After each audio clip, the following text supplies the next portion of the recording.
Hello beautiful, চলো তোমাদের সাথে আরও একটা শুক্রবারের গল্প শেয়ার করি। দিনটা ছিল তো ফ্রাইডে, আগেই বললাম। আর ফ্রাইডে মানেই কিন্তু আমার ছুটি, আর ছুটি মানেই বাড়িতে ভালো মন্দ খাওয়া দাওয়া। আর তার মধ্যে যদি হয় আমার নিজের পছন্দের কিছু, তাহলে তার কোনো কথাই নেই। আর সেটাও যদি হয় নিজের হাতে বানানো, তাহলে পরে তো আরও ভালো লাগে।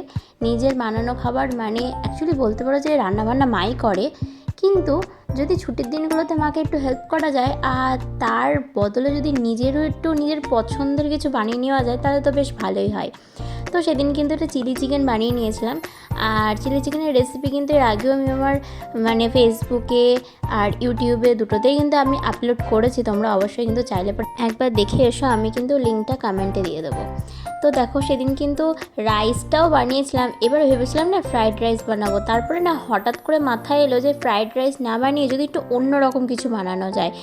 আর কি করেছিলাম বলো তো, ফ্রাইড রাইসটাকে না বানানোর আগে একটু রসুন চপ করে নিয়েছিলাম, বেশ কুচি কুচি করে কেটে কড়াই একটু বাটার দিয়ে রসুনটাকে ভালো করে ফ্রাই করে তার মধ্যে কিন্তু এই ভাতগুলোকে দিয়ে দিয়েছিলাম।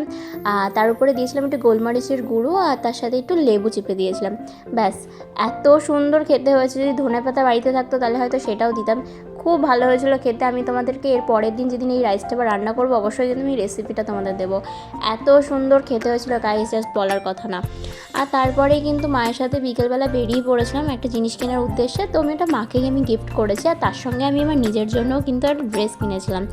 অ্যাকচুয়ালি জগদ্ধাত্রী পুজোগুলোকে ভেবেছিলাম কালী পুজোতে পরবো, তারপরে দেখলাম যে কালী পুজোতে তো আমি দুর্গা পুজোর দুটো জামা এখনও ভাঙিনি, তো সেই দুটোই ভাবলাম কালী পুজোতে পরে নেবো। আর জগদ্ধাত্রী পুজোর জন্য আমি একটা ড্রেস কিনেছি। তো ড্রেসটা অবশ্যই কিন্তু আমি জগদ্ধাত্রী পুজোতে পরবো, তোমাদেরকে দেখাবো। আর তার সঙ্গেই চলে গেছিলাম কিন্তু আমার পছন্দের, যেখান থেকে আমি গয়না আগাগোড়াই আগেও বানিয়েছি আর রিসেন্ট গেছিলাম এই কেসি জুয়েলার্সে। তো মার খুব ইচ্ছে ছিল একটা থামরিং পরার, তো মা বললো যে একটা থামরিং আমাকে কিনে দিস। তো তাই আর কি গেছিলাম থামরিং দেখতে, আর মার এটা খুব পছন্দ হয়েছিল। তোমাদের কেমন লেগেছে অবশ্যই কিন্তু কমেন্টে জানিও।